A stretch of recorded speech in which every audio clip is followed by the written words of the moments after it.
අපි කතා කරන්නේ ප්‍රිස්ම වර්ණාවලි මානය ප්‍රිසම් ස්පෙක්ට්‍රම්. ප්‍රිස්ම වර්ණාවලි මාන ප්‍රධාන වශයෙන් කොටස් තුනක් සමන්වයි. දුරේක්ෂය, සමාන්තරකවත් පොලිටේටරය සහ ප්‍රිස්ම මේසය. සමාන්තර ආලෝක කදම්බයක් නිකුත් කිරීම සමාන්තරකය මගින් සිදු කරන අතර සමාන්තර ආලෝක කදම්බයක් ලබා ගැනීම දුරේක්ෂය මගින් සිදු කෙරේ. ප්‍රිස්මයක් තැබීම සඳහා ප්‍රිස්ම මේසය ප්‍රයෝග කර ගැනීම. වර්ණාවලි මානය මගින් ප්‍රධාන වශයෙන් ප්‍රිස්මයේ ප්‍රිස්ම කෝණය ගැනීම, අවම අපගමන කෝණය ගැනීම, සුළු ආලෝක සංසුද්ධ වර්ණාවලියක් ලබා ගැනීම. වර්ණාවලි මානයක් මගින් පරීක්ෂණ කිරීමට පෙර උපකරණයේ කොටස් සියලු මාර්ග කිරීමවත් සකස් කිරීමක් කළ යුතුයි. මේ පහත් පිළිවෙල විය යුතුයි. දුරේක්ෂය, සමාන්තරකය, ප්‍රිස්ම මේසය. වර්ණාවලි මානය ඇසුරෙන් ප්‍රිස්මයේ ප්‍රිස්ම කෝණය හා අවම අපගමන කෝණය මැන එමගින් විදුලිවල වර්තනාංක සීම.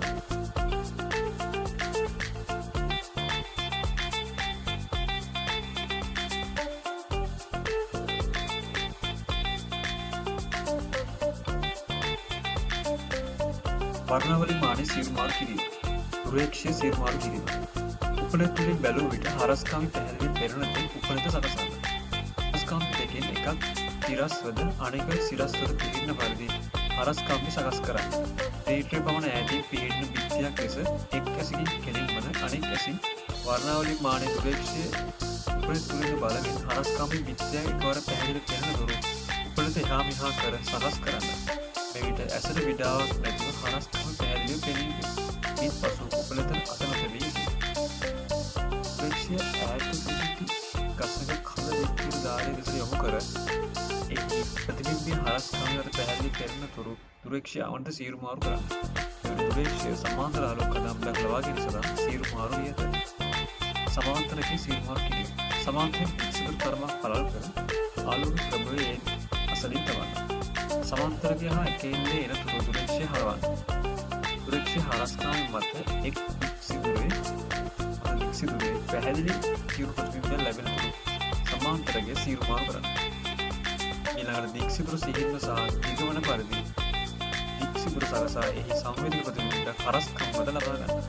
මේ අවස්ථාවේ සමාන්තරකයෙන් නිකුත් වන්නේ සමාන්තර කිරණ කදම්බය. සිප්පසී ප්‍රිස්ම මේසය සීරුමාරු කිරීමට සම්පූර්ණය කිරීම. अंश 60ක් පමණ කෝණ සහිත ත්‍රිකෝණික බිඳු ප්‍රිස්මයක් වර්ණාවලි මානයේ සෝඩියම් 15ක් වැනි ආලෝක ප්‍රභයක්.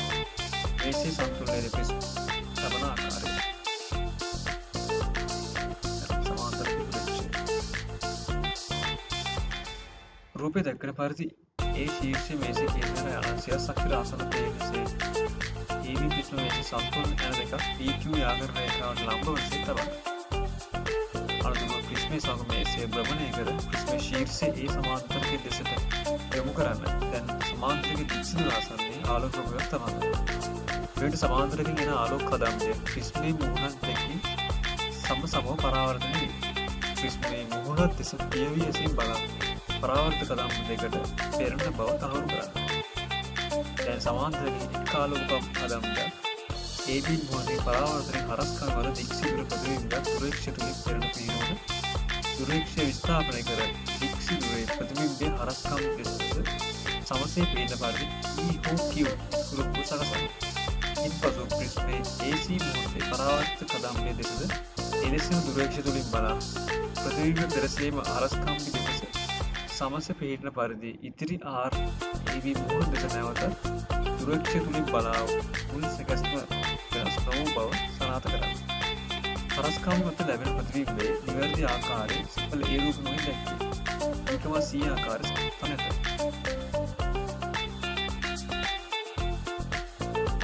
ප්‍රිස්මයේ වර්තන කෝණය මෙන්න. ඉදිරියට උපදෙස් පරිදි කරන්න. අවම අපගමන කෝණය ගැනීම.